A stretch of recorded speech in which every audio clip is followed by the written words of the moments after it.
இறையேசுவில் பிரியமுள்ள சகோதர சகோதரர்களே, ஆண்டவர் கொடுத்த இந்த புதிய நாளுக்காக நன்றி கூறுவோம். ஆண்டவர் இந்த நாளினுடைய இறைவார்த்தையை சிந்திக்க நம்மை அழைக்கிறார். எனவே இந்த நற்செய்தி வாசகத்திற்கு செவிமடுப்போம். மத்தேயு எழுதிய நற்செய்தி அதிகாரம் 19, திருவசனங்கள் 3 முதல் 12 முடிய. அக்காலத்தில் பரிசேயர் இயேசுவை அணுகி அவரை சோதிக்கும் நோக்குடன், ஒருவர் தம் மனைவியை எக்காரணத்தையாவது முன்னிட்டு விலக்கி விடுவது முறையா என்று கேட்டனர். இயேசு மறுமொழியாக, படைப்பின் தொடக்கத்திலேயே கடவுள் ஆணும் பெண்ணுமாக அவர்களை படைத்தார் என்று நீங்கள் மறைநூலில் வாசித்ததில்லையா என்று கேட்டார். மேலும் அவர், இதனால் கணவன் தன் தாய் தந்தையரை விட்டுவிட்டு தன் மனைவியுடன் ஒன்றித்திருப்பான், இருவரும் ஒரே உடலாயிருப்பர், இனி அவர்கள் இருவர் அல்ல, ஒரே உடல், எனவே கடவுள் இணைத்ததை மனிதர் பிரிக்காதிருக்கட்டும் என்றார். அவர்கள் அவரை பார்த்து, அப்படியானால் மணவிலக்கு சான்றிதழை கொடுத்து மனைவியை விலக்கிவிடலாம் என்று மோசே கட்டளையிட்டது ஏன் என்றார்கள். அதற்கு அவர், உங்கள் கடின உள்ளத்தின் பொருட்டே உங்கள் மனைவியரை விலக்கிவிடலாம் என்று மோசே உங்களுக்கு அனுமதி அளித்தார். ஆனால் தொடக்கம் முதல் அவ்வாறு இல்லை. பரத்தமையில் ஈடுபட்டதற்காக அன்றி வேறு எக்காரணத்தையாவது முன்னிட்டு தன் மனைவியை விலக்கிவிட்டு வேறொரு பெண்ணை மணப்பவன் எவனும் விபச்சாரம் செய்கிறான் என நான் உங்களுக்கு சொல்கிறேன் என்றார். அவருடைய சீடர்கள் அவரை நோக்கி, கணவர் மனைவியர் உறவு நிலை இத்தகையது என்றால் திருமணம் செய்து கொள்ளாமல் இருப்பதே நல்லது என்றார்கள். அதற்கு அவர், அருட்கொடை பெற்றவர் அன்றி வேறு எவரும் இக்கூற்றை ஏற்றுக்கொள்ள முடியாது. சிலர் பிறவியிலேயே மன உறவு கொள்ள முடியாதவராய் இருக்கின்றனர். வேறு சிலர் மனிதரால் அந்த நிலைக்கு ஆளாக்கப்படுகின்றனர்.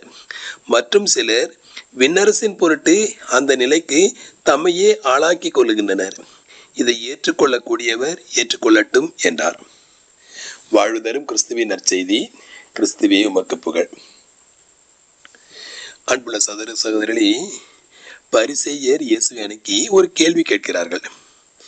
ஒருவர் தனது மனைவியை எந்த காரணத்தை முன்னிட்டாவது விலக்கி விடுவது முறையா என்று கேட்கிறார்கள். அந்த நேரத்திலே ஆண்டவர் தொடக்க நூலை மேற்கோள் காட்டி பேசுகிறார். தொடக்க நூலில் நாம் என்ன வாசிக்கிறோம்? தந்தை கடவுள் முதல் திருமணத்தை ஏற்படுத்திய நிகழ்வை வாசிக்கிறோம். ஆண்டவராய் கடவுள் கூறுகிறார், மனிதன் தனிமையாக இருப்பது நல்லதன்று, அவனுக்கு தகுந்த துணையை உருவாக்குவோம் என்று கூறி ஆதாமுக்கு ஆழ்ந்த தூக்கம் வர செய்து, ஆதாமுக்கு சரிநிகர் சமமாக அவனது விலா எலும்பிலிருந்து ஒரு எலும்பொன்றை எடுத்து அந்த எலும்பை ஒரு பெண்ணாக செய்து அவனிடம் அழைத்து வருகிறார். அந்த பெண்ணை பார்த்த ஆதாம் கூறுகிறான், இவளே என் எலும்பின் எலும்பும் சதையும் சதையின் சதையுமானவர் என்று கூறி மகிழ்ந்து அவளை ஏற்றுக்கொள்கிறார். தொடர்ந்து ஆண்டவராய் கடவுள் கூறுகிறார், எனவே மனிதன் தன் தாய் தந்தையை விட்டுவிட்டு தன் மனைவியோடு ஒன்றித்திருப்பான் என்று கூறுகிறார். எனவே திருமணம் என்பது முறிவுபடாத தன்மை உடையது. அந்த திருமணத்திலே கணவனும் மனைவியும் ஒன்றித்திருக்கிறார்கள். இயேசு கிறிஸ்துவே அந்த திருமணத்திற்கு, அந்த குடும்பத்திற்கு தலைவராக இருக்கிறார். இயேசு கிறிஸ்துவே அந்த திருமணத்தை அர்ச்சிப்பவராக இருக்கிறார். அவரே அந்த திருமணத்தின், அந்த குடும்பத்தின் தலைவராக இருக்கிறார். மலாக்கி நூலிலே நாம் இப்படி வாசிக்கிறோம். மலாக்கி 2:16 மனமுறிவை நான் வெறுக்கிறேன் என்கிறார் ஆண்டவர். மனமுறிவு செய்பவன் எவனும் வன்முறையை மேலாடை கொண்டு மறைக்கிறான் என்று மனமுறிவுக்கு எதிராக கடுமையாக பேசுகிறார். எனவே நாம் வாழ வேண்டும், கணவன் மனைவியாக இறுதி வரையிலும் வாழ வேண்டும். எனவே அந்த திருமண வார்த்தைப்பாடலே நாம் இந்த வார்த்தைகளை சொல்லுகிறோம். இன்பத்திலும் துன்பத்திலும் உடல் நலத்திலும் நோயிலும் நான் உனக்கு பிரமாணிக்கமாயிருந்து என் வாழ்நாளெல்லாம் உன்னை நேசிக்கவும் மதிக்கவும் வாக்களிக்கிறேன் என்று அந்த திருப்பலி பீடத்திலே, பலிப்பீடத்திற்கு முன்பாக கணவன் மனைவியையும் மனைவி கணவனையும் ஏற்றுக்கொண்டு வாக்குறுதி அளித்து இறைவன் சந்நிதியிலே அந்த திருமணம் நிகழ்ந்தேறுகிறது. எனவே அந்த வாக்குறுதியை ஒவ்வொரு நாளும் புதுப்பித்து அந்த வாக்குறுதிக்கு பிரமாணிக்கமாக வாழும்படியாக கடவுள் நம்மை அழைக்கிறார். இந்த வாசத்தினுடைய இறுதி பகுதியிலே இன்னும் 2 சொற்கள் வருகின்றன. ஒன்று